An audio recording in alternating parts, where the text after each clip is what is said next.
Chers collègues, Mesdames, Messieurs les représentants du secteur privé, honorables invités, Mesdames, Messieurs, c'est avec un mélange de reconnaissance et d'enthousiasme que je prends la parole aujourd'hui devant cette auguste assemblée à l'occasion de cette cérémonie de passation de service entre le DG sortant, Madame Zahra Iyane Thiam Diop, et le DG entrant, M. Modou Mbène Gueye. Permettez-moi,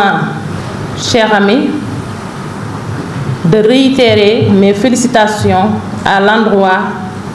de l'actuel DG de l'Agence sénégalaise pour la promotion des exportations que l'ensemble du personnel accueille chaleureusement. Et nous sommes convaincus, Monsieur le Directeur général, que votre expérience et votre engagement vont contribuer à renforcer davantage notre agence et à poursuivre notre trajectoire de succès. En tant que secrétaire général, je tiens à souligner l'importance cruciale de notre mission. Les exportations jouent un rôle vital dans la croissance économique de notre pays, stimulant la création d'emplois, encourageant l'innovation et renforçant la compétitivité de nos entreprises sur les marchés mondiaux. En travaillant ensemble, main dans la main, nous pouvons continuer à faire de l'ASEPEX un acteur clé dans la réalisation de ces objectifs ambitieux. Monsieur le Directeur général, en tant qu'agence chargée de promouvoir les exportations sénégalaises, notre travail revêt une importance capitale pour l'avenir de notre nation. Je rappelle que depuis 2005, le gouvernement du Sénégal a décidé de placer les exportations au cœur des politiques de développement économique. Cette orientation des pouvoirs publics a été réaffirmée dans le nouveau projet de son Excellence, Monsieur le Président Bassirou Diomaye Diakhar Faye. Pourquoi? Nous devons continuer à explorer de nouveaux marchés, à diversifier notre offre et à renforcer la qualité de nos produits afin de rester compétitifs à l'échelle internationale. Cela nécessite un engagement fort et une collaboration étroite et un soutien continu du gouvernement. Il est donc crucial pour le pays de promouvoir ses exportations et de soutenir les entreprises exportatrices pour garantir un avenir prospère pour tous les Sénégalais. Nous sommes conscients des défis qui nous attendent, mais nous sommes également confiants dans notre capacité collective à les surmonter. En tant que membre dévoué de l'équipe, en tout cas, nous sommes prêts à soutenir Monsieur le Directeur général avec engagement, avec détermination et avec loyauté pour l'intérêt de la nation, conformément aux directives de son Excellence le Président Bassirou Diomaye Diakhar Faye, mais également aux orientations du gouvernement piloté aujourd'hui par M. Ousmane Sonko dans la poursuite de notre mission commune avec énergie, créativité et détermination. Monsieur le Directeur général, vous avez une équipe jeune, dévouée, engagée.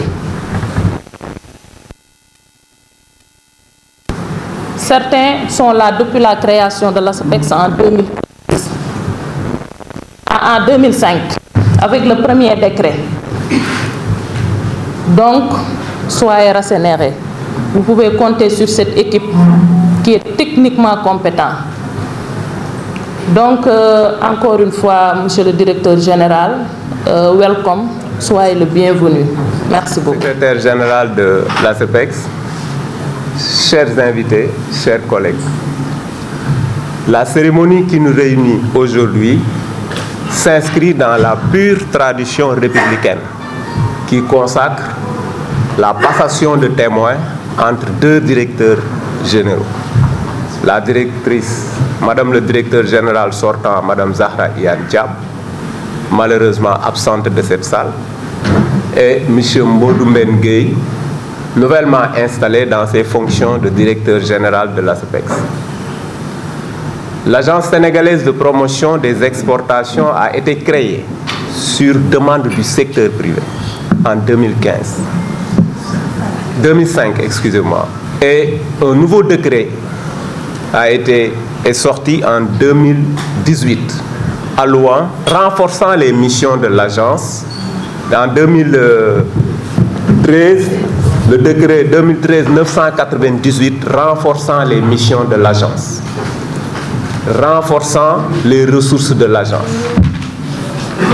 Il est à noter au niveau de cette passation, puisque je prends la parole au nom de mes collègues, je ne sais pas ce que j'ai fait d'ailleurs pour le mériter. J'étais là quand Madame le directeur général sortant prenait fonction. Ça s'était fait en présence du directeur sortant. Et aujourd'hui, c'est vraiment regrettable qu'on organise cette passation en l'absence de Madame le directeur général sortant. Je trouve que ce n'est pas élégant, mais ce n'est pas surprenant pour les agents de l'ASEPEX. Parce que nous autres agents, à commencer par Madame le secrétaire général ici présente, les directeurs et agents ici, nous avons appris l'heure de la passation à travers les réseaux sociaux. Il n'y a eu aucune note nous informant de la tenue de cette session de passation, qui est du reste solennelle, parce qu'elle a été accueillie de manière très élégante et républicaine, et je pense que c'est de cette façon qu'elle devrait dire au revoir à son emploi.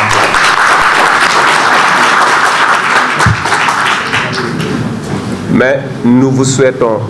la bienvenue et vous adressons nos chaleureuses félicitations. Madame le directeur général a été installée le 2 janvier 2023, soit 15 mois, 2 jours, jour pour jour, parce que nous comptions les nombres de jours. Ça a été quand même un passage assez compliqué pour l'agence. On se doit d'être sincère. Ça a été un passage assez compliqué pour la bonne et simple raison qu'elle a pensé nécessaire de faire table rase de tout ce qu'elle a trouvé ici pour avoir une autre façon de faire avec peut-être des gens qui ont beaucoup de volonté et qui sont certainement compétents mais qui ne connaissent pas le secteur. Ça nous a valu les résultats qu'on sait. Et c'est arrivé au moment où nous sommes sortis de l'exposition universelle Dubaï 2020, où l'ASEPEX quand même était au cœur du dispositif et où le Sénégal a été consacré l'un des meilleurs pavillons du monde et au cœur du dôme. C'est dans ce contexte. Et je pense que lors du premier conseil auquel moi-même je siégeais,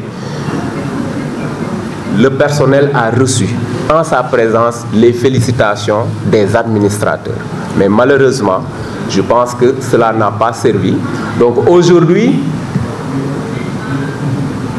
nous vous accueillons avec beaucoup d'enthousiasme, avec beaucoup d'espoir, parce que cette structure, elle est super importante. De loin, les gens peuvent penser que c'est une petite structure. Mais ceux qui y travaillent et ceux avec qui nous collaborons savent que c'est une grande structure, de par ses missions, de par sa présence, de par les relations que vous aurez avec toutes les institutions de la République, en partant des ministères jusqu'aux ambassades, parce que c'est eux nos relais à l'international. Donc soyez rassurés, il y a des éléments peut-être que nous nous garderons d'évoquer ici, parce que c'est des éléments techniques. Nous aurons l'occasion avec vous de revenir point par point sur l'ensemble des éléments techniques pour garder l'élégance républicaine. Tout compte fait, il faut noter qu'il y a eu beaucoup de disparités. Vous allez hériter d'une agence avec certaines difficultés liées à la division qu'elle a su créer entre des agents que tout unit. Parce que c'est notre lieu de travail. Aujourd'hui, nous restons ici ensemble. Mais soyez rassurés quand même, vous avez un personnel très engagé, très disponible et très professionnel, qui saura, sous votre magistère et sous votre capitanat,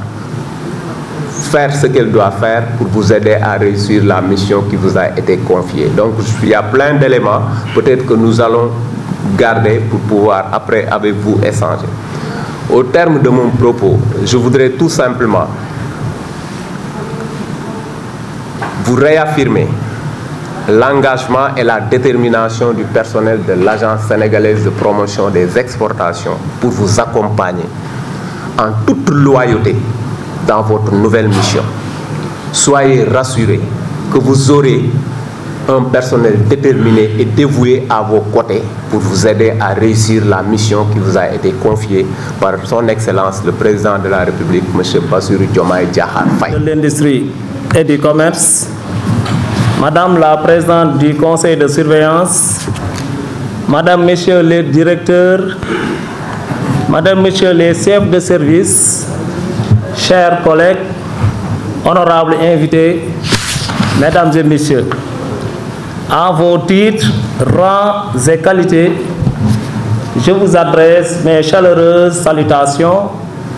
empreintes de respect et de prière. L'honneur m'échoit aujourd'hui de mettre ma modeste personne au service de notre pays, le Sénégal, avec un si beau peuple, grâce à la bienveillance de M. le Président de la République, son Excellence M. Bassirou Diomaye Diakhar Faye. Je le remercie particulièrement pour cette marque de confiance que je prends toutefois comme un sacerdoce pour répondre aux besoins de nos entreprises et par-delà à la vitalité du secteur privé national. J'adresse également mes chaleureux remerciements appuyés à M. le Premier ministre Ousmane Sonko, à qui il revient de conduire la politique gouvernementale déterminée par M. le Président de la République, à travers notamment le projet. L'assentiment et l'enthousiasme autour de ce tournoi ne doivent souffrir d'aucune insuffisance. Nous avons le devoir historique de réussir pour sortir le pays de sa torpeur, malgré ses énormes potentialités et la qualité de son capital humain. Pour ce faire, le gouvernement compte bien sûr sur toutes les Sénégalaises et tous les Sénégalais. D'ores et déjà, c'est dans cet élan que j'appelle à la mobilisation mes futurs collaborateurs parmi vous, rompus à la tâche de faire de l'ASEPEX une organisation plus utile, plus performante, plus rayonnante et plus redevable. Il est indéniable que du travail de qualité a été déjà accompli. J'en profite pour remercier et féliciter chaleureusement Madame Zahra Iyane Thiam, la directrice sortante, du travail accompli, ainsi que ses collaborateurs, mais il nous plaira de renforcer ce qui a été bien fait. En m'appuyant sur la richesse de vos compétences et de votre expérience, je m'engage à viser l'excellence et à hisser nos ambitions vers de nouveaux sommets.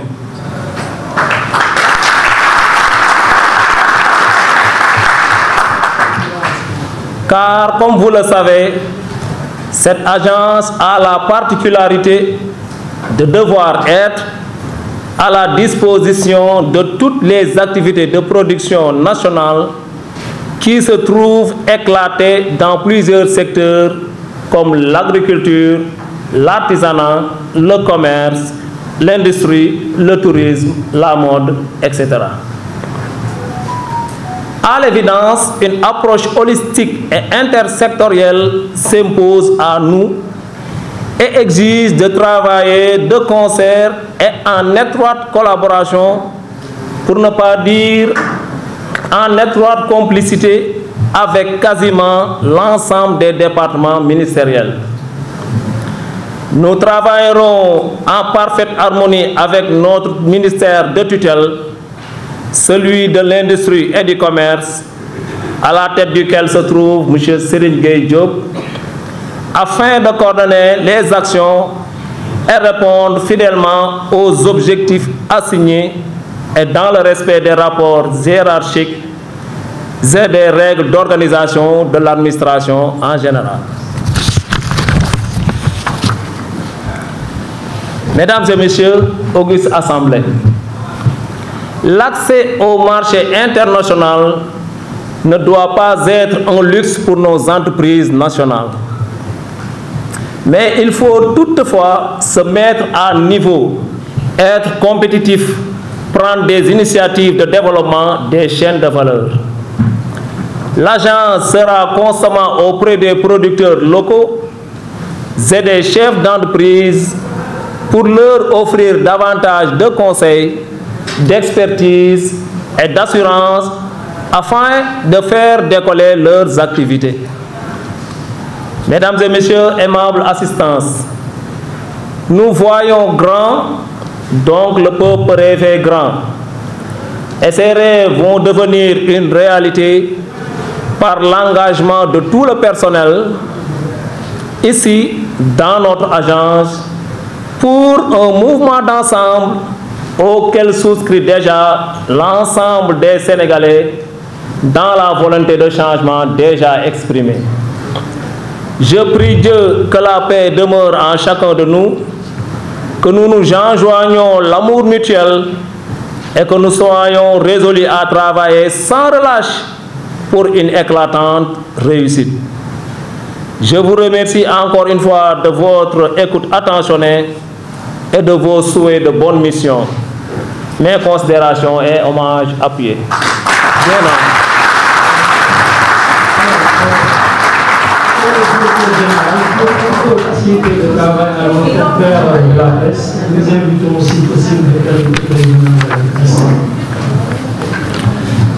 Merci beaucoup, monsieur le...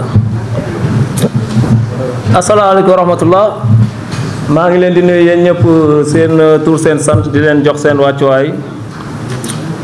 Commencer d'abord remercier monsieur le président de la République, son excellence Bassirou Diomaye Diakhar Faye,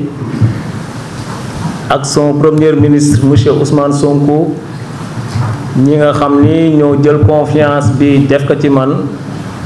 pour teg ñu ci boppu agence bu am solo bi ñu koy wax ASEPEX. lii nag duñ ko jàppee loo xamante ni ndam la wala lenn la tant que bu nu fiy génn du nu am des témoignages venant peut-être de monsieur Fall ou bien de madame la SG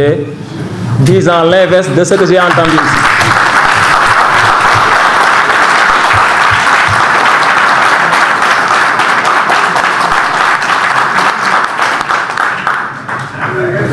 bu loolu weesoo ñu gërëm suñuy ay waajur bu jigéen particulièrement sama yaay après gërëm sant aussi sunu membre famille yëpp samay mag samay rak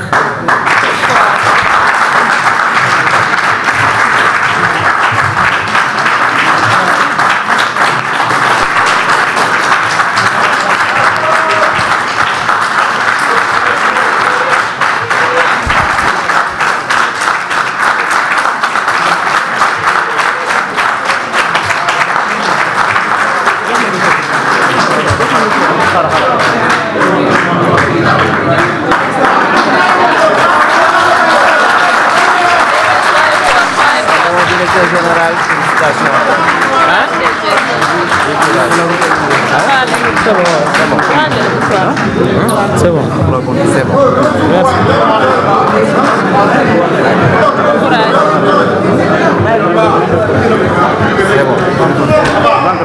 C'est bon. Gërëm sama waajur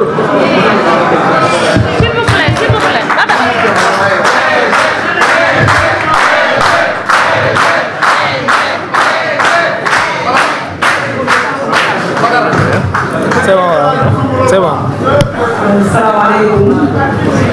maa ngi leen di nuyu ñëpp di leen ziar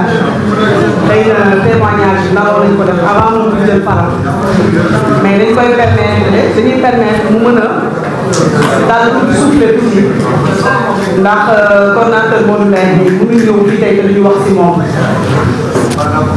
ndax yàlla def na ñoo nekk Saint-Louis moom mu nekk suñu coordonnateur départemental et coordonnateur commune de Saint-Louis tey bu ñu ñëwee ci bërëb bu mel nii ak li ci dégg yëpp day jaar ñu wax ci moom te yàlla rek tax ndax politique bi ñuy def jaamu yàlla la ci ñun donc duñ ci wax ñu yomb mais tey dañuy wax tey pour dalal seen xel pour wax tey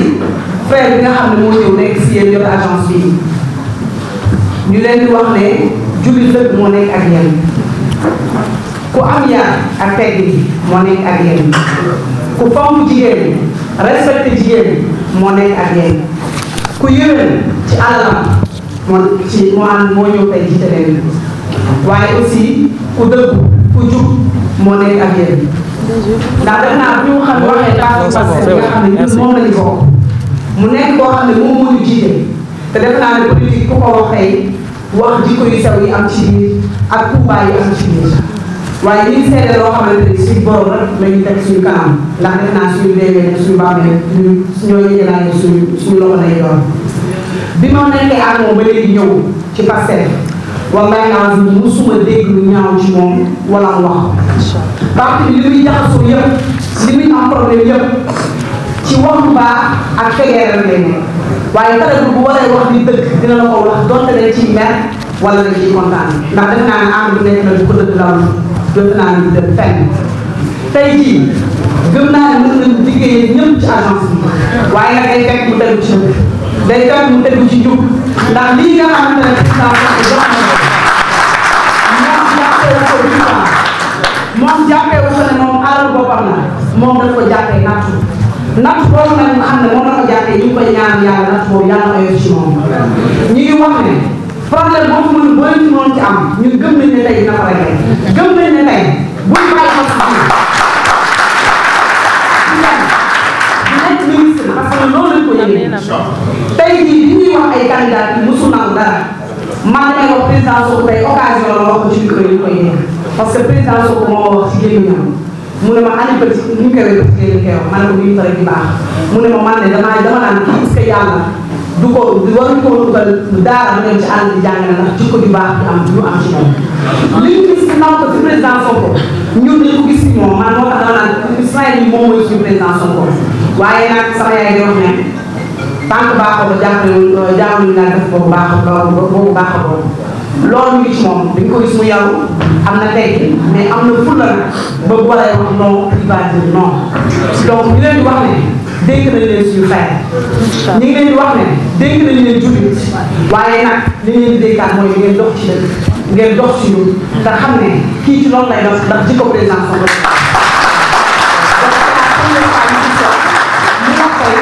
xolam fees parce que amaana xelam sori na parce que xam nañ duñ ko dégg natt la waaye ñu ngi lay ñaanal liggéey yàlla yàlla yàlla taxaw yàlla na yàlla musal seytaane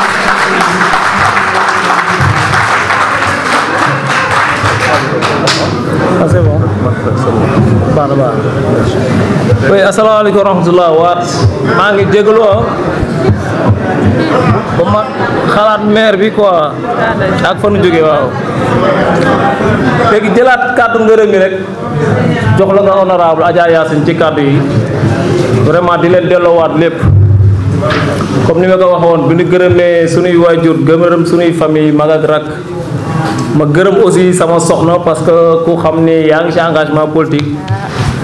ak parti bi nañu ko seet xam ni madame Guèye traversé na ay moments yu assez difficile te loolu yëpp moom mu supporté ko en par rapport ak fitna gi nga xamante ni doon nañ ko transmettre à travers li ñu doon dindu loolu weesoo aussi moom gërëm particulièrement waa Pastef département de Saint-Louis bi nga xamante ni fa laa bokk su ma waxee département bi boole naa si waale les communes yi composé le département commune de Fass maa ngi gis fii le coordinateur Masseck Lo commune de Pal ville religieuse commune de Gandon commune de Gandiol ak commune de Saint-Louis bi nga xamante ni foofu laay milité te commune de Saint-Louis bokk ci commune yi nga xamante ni di gën a dynamique en termes de représentation et d'activité politique ci biir parti bi. ma leen di gërëm ñoom ñëpp parce que lii buñ ko defee commune de Saint-Louis lan ko delloowaat département de Saint-Louis lan ko delloo à travers li nu manifester comme activité ci parti bi. gërëmaale aussi waa Ndar yëpp parce que ku xam Ndar xam ni doomu Ndar lu ci bare yàgg nañ koy téye en termes de responsabilité étatique kon lii aussi beneen la boo xamante ni seen doom ñoo ñëw ñu gërëmaat leen bu baax a baax gërëm aussi sama waa koñ particulièrement nga xamante ni lépp ñoom ñoo njëkk a gëm en terme d'engagement politique gërëmaale waa Ross Béthio gi nga xamante ni foofu laa doon servir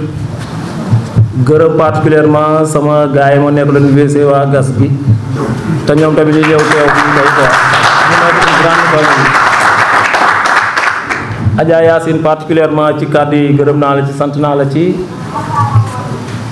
encore une fois ni mu ko waxee rek rassurer tout le monde que ni dañu ñëw parce que le président de la République et son premier ministre dafa am benn confiance bu nu teg suñu kaw pour lu jëm ci agence bi. Monsieur Fall wax na ko léegi de l'extérieur da nga yaakaar ne agence bi peut-être kiiwul lu bare mais ñëpp xam na ni exportation yi fi que le projet teg parce que on envisage de faire 50% d'ici 2029 en termes de transformation parce que l'objectif avec le régime actuel mooy les produits bruts du ñu jël rek di leen exporter mais on fait d'abord une industrialisation transformer leen avant exportation ça veut dire quoi que nous avons un rôle majeur à jouer ci perspective bi nga xamante ni moom la le projet définir en termes d'ambition d'ici 2029 kon rassurer waat le personnel rek que ni on vient ñu ñëpp ensemble comme ni ma ko waxee pour xam ni ñoo bokk boîte bi ñoo bokk liggéey bi boîte bi bu ñu koy dégg fenn mu réussir c'est pas le DG moom moo réussir déedéet ñun ñëpp ñoo ko war a comprendre noonu que ni ñun ñooy liggéey ci boîte bi c'est notre boîte on est une famille mën nañ ko tuddee sax sunu doom la ñun ñoo war a fexe ba nga xamante ni dafay yemb dafay màgg day gën jëm kanam sénégalais yi gën ko xam ñëpp gën ko comprendre fi nu war a féete producteurs ñu féete leen fa fi nu war a féete les chefs d'entreprise aussi ñu féete leen fa pour boîte bi gën a jëm kanam moo yooyu laa si bëggoon yokk gërëmaat santaat la directrice sortante madame Zahra Iyane Thiam bi nga xamante ni la passation s'est parfaitement bien passée waxtaan nañ lu bare te vraiment elle a été très généreuse loolu aussi je tiens à le souligner merci de votre attention.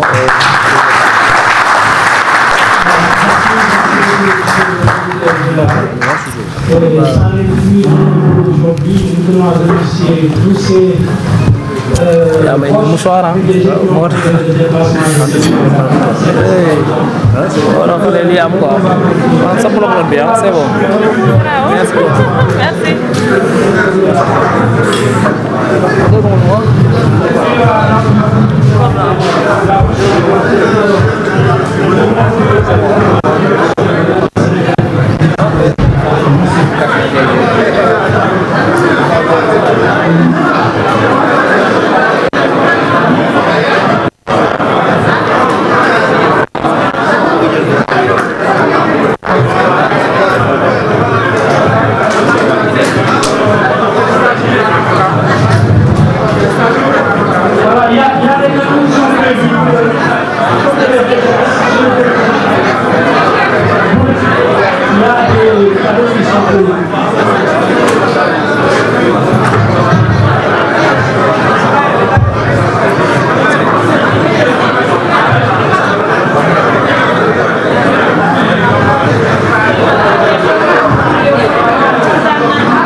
dóor tuuti en wolof rek résumé. Le personnel, le représentant personnel bi doon wax léegi Ababacar au nom du personnel il a parlé français c'est moom mooy de question voilà. fii lay waxee ne. mën nañu ko jël fii mën nañu ko jël fii. baax na baax na.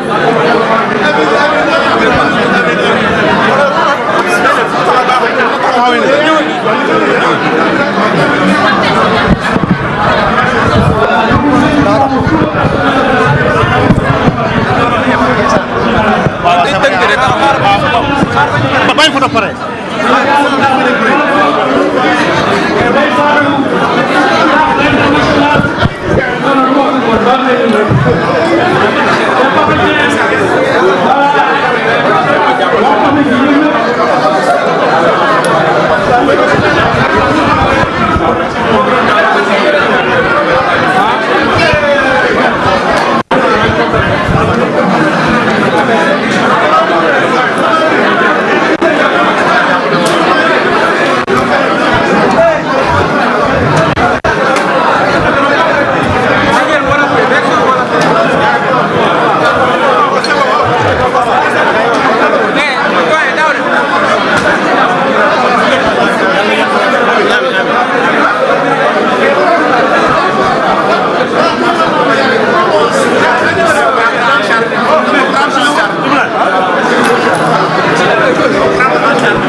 maaleykum salaam.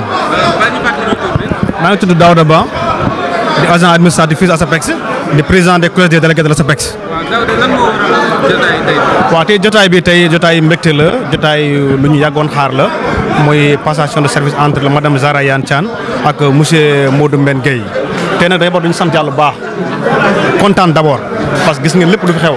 xam ngeen ne bu jaaroon yoon l'ancien DG dafa waroon ñëw fekkee tey lu mel ni tey mais on a tout le monde a constaté dafa daw il a fui parce que lu mu fi liggéey moo baaxul durant les 15 jours que mu def fii amul dara lu mu fi def lu rafet ñëw diviser personnel bi en trois tranches di jël ñee di dóor ci kaw ñee ñun nag sant yàlla bu baax ñu ngi am yaakaar avec le nouveau DG Modou Mbaye Guèye yàlla na dal ak jàmm yàlla na ñëw ànd ak ñëpp liggéey pour le jëm Sénégal parce que bi loolu moo fi on est là depuis 2013 am nañ fi docteur Malick Diop il a fait 10 ans ici keroog bu mu fa jógee ay rongoon dañ doon tuur ñii di jooy ñii di yuuxu dakket jëlee ko fi de moom moo démissionné dem fële assemblée pour nekk vice président kii nag dañ ko dàq parce que ñëpp gis na nekk na fii neexuloon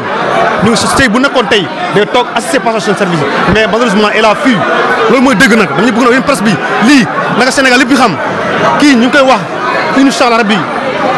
beneen yoon beneen DG boo nekkee benn bërëb di nga fa jéem a def parce que gënnin bi comme ça mu rafet tey dafa gën a daw lakkatu ñun ñii parce que lu mu fa liggéey moo baaxul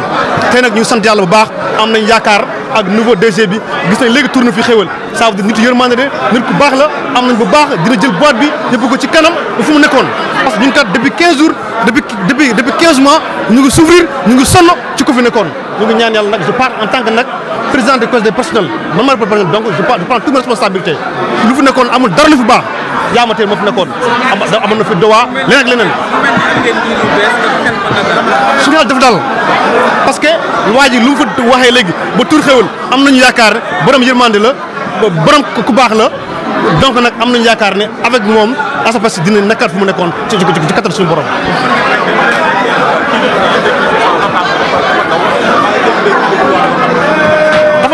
ñëpp gis nañ ko tout le monde a fait le constat dafa daw loolu leer nañ ñëpp gis nañ def nañ constat bi parce que dans le temps normal à chaque fois passation bu amee ñaari DG bi dañ ñëw toog le sortant est nouveau et entrant mais moom il a fui parce que xam na bu fi ñëwee le discours là gis ngeen léegi sama naataango Ababacar Fall wax en français kon loolu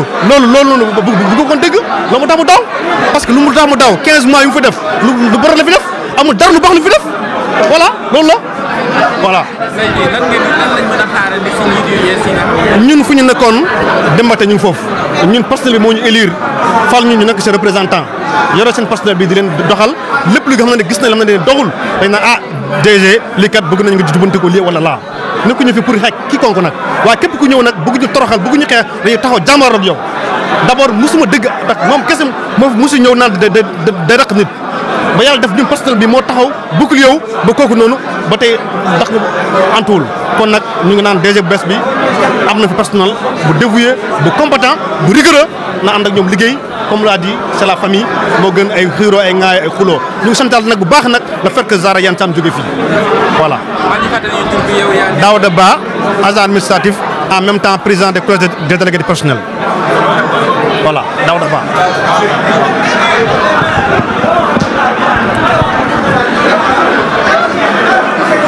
Kii nekk